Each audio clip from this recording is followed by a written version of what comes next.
कढईत 1 चमचा तूप घालूया. तूप तापलं की यामध्ये 1 चमचा खसखस घालूया. खसखस छान फुलली की आपण याच्यात आवडीप्रमाणे सुकामेवा घालून घेऊया. गॅसची फ्लेम मीडियमवरच ठेवूया.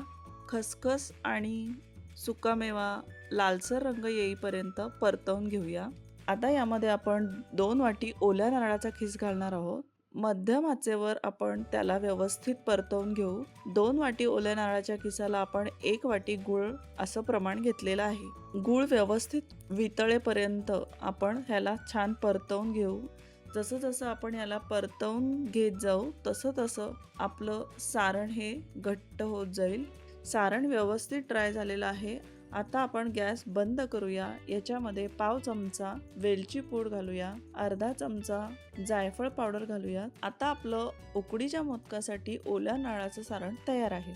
आता उकडीच्या मोदकाचं वरचं आवरण करण्यासाठी आपण एका कढईमध्ये 1 कप पाणी घेऊया. पाण्याला छान उकळी येऊन द्यायची. त्यामध्ये चवीनुसार आपण मीठ घालूयात. पाण्याला छान उकळी आल्यावर आपण ज्या कपाने पाणी घेतलंय त्याच कपाने सेम तेवढंच तांदळाचं पीठ या पाण्यामध्ये घालूयात. मी इथे बासमती तांदळाचं पीठ उकडीच्या मोदकासाठी वापरत आहे. 10 मिनिट झालेले आहेत. तांदळाच्या पिठाची उकड परातीत काढून घेतलेली आहे. यामध्ये आपण 1 चमचा देशी गाईचं तूप घालूया. अगदी 5 ते 7 मिनिट आपण या पिठाला मळून घेऊया. छान सॉफ्ट असा पिठाचा गोळा मळून तयार झालेला आहे. आपलं पीठ मोदकासाठी व्यवस्थित आहे की नाही हे ओळखण्यासाठी आपण हातामध्ये एक छोटासा पिठाचा गोळा घेऊन त्याची व्यवस्थित पारी बनते का हे चेक करूयात आणि अशा प्रकारे आपण मोदकाची पारी बनवून घेऊया. आपल्या पारीला एकही चीर पडलेली नाही. आता आपण याच्यामध्ये सारण भरून घेऊया.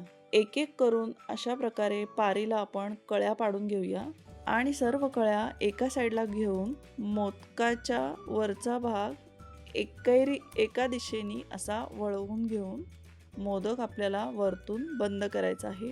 केळीच्या पानांना व्यवस्थित तूप लावून घेऊया. आपण मगाशी जे मोदक बनवलेत ते यावर ठेवूया.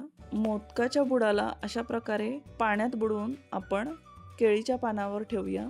एका भांड्यामध्ये 2 ते 2.5 ग्लास पाणी आपण गरम करायला ठेवू. पाणी उकळलं की याच्यावर आपण मोदक ठेवलेली जी जाळी आहे ती यावर आपण ठेवूयात. 15 मिनिट झाकण ठेवून हे मोदक आपण वाफवून घेऊया. मोदकांना आपण सर्विंग प्लेटमध्ये काढून घेऊया. उकडीचे मोदक सर्विंगसाठी रेडी आहेत.